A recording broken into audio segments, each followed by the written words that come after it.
This video sponsored by BuyMode e-shopping app. BuyMode e-shopping application is one of the online shopping app now available on Play Store and App Stores.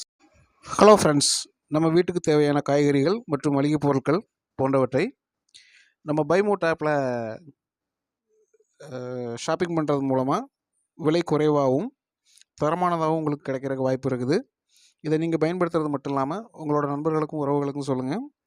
பைமோட்டோட link வந்து நான் என்னோடய டிஸ்கிரிப்ஷனில் கொடுக்குறேன். நீங்கள் தேவைப்பட்டால் download பண்ணி shopping பண்ணிக்கலாம். நன்றி. வணக்கம் உறவுகளே, ஒரு புதிய காணொலியோடு உங்களோடு இணைவதில் எனக்கு பெருமகிழ்ச்சி.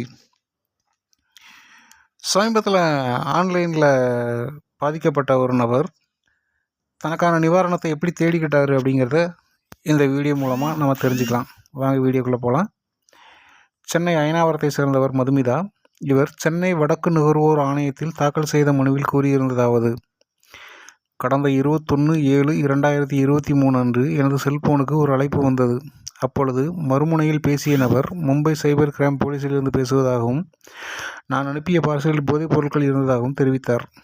மேலும் எனது ஆதார் அட்டை மூலம் பல்வேறு வங்கிக் கணக்குகள் தொடங்கப்பட்டுள்ளதாகவும் இதன் மூலம் சட்டவிரோத பரிவர்த்தனை எதுவும் நடந்துள்ளதா என பார்க்கும்படியும் கூறினார். பின்னர் சென்னை பெசன்ட் நகரில் உள்ள தனியார் வங்கிக் கணக்கு விவரங்களை கேட்ட அவர்கள் எனது வங்கிக் கணக்கில் இருந்து 19,91,687 ரூபாய் பணத்தை வேறொரு வங்கிக் கணக்கு மாற்றினார்கள். எனது வங்கிக் கணக்கு விவரங்களை சரிபார்த்த பின்பு இந்த பணம் திரும்ப அனுப்பப்படும் என்று அவர்கள் தெரிவித்தார்கள். பின்னர் செல்போன் அழைப்பை துண்டித்தனர். இதன் பின்புதான் மோசடி கும்பல் தன்னை ஏமாற்றியது தெரிய வந்தது. எனது வங்கிக் கணக்கில் 5,81,366 மட்டுமே இருந்தது. இந்த மோசடி கும்பல் என்னிடம் பேசிக் கொண்டிருக்கும் பொழுதே நான் தனிநபர் கடன் கேட்பது போன்று மோசடி கும்பல் விண்ணப்பம் அனுப்பியுள்ளது. வங்கி நிர்வாகம் என்னிடம் எந்தவித உறுதியும் செய்யாமல் ரூபாய் 15 லட்சத்தை வங்கிக் கணக்கில் வரவு வைத்ததும் இந்த பணத்தையும் அந்த கும்பல் அபகரித்தது தெரிய வந்தது. இந்த மோசடி குறித்து வங்கி நிர்வாகத்திடம் பலமுறை புகார் அளித்தேன். மோசடி கும்பலின் வங்கி கணக்கு தெரிந்த பொழுதும் அதை முடக்கம் செய்யவோ அல்லது அந்த பணத்தை திரும்ப பெற்றுத்தரவோ வங்கி நிர்வாகம் எந்த நடவடிக்கையும் எடுக்கவில்லை.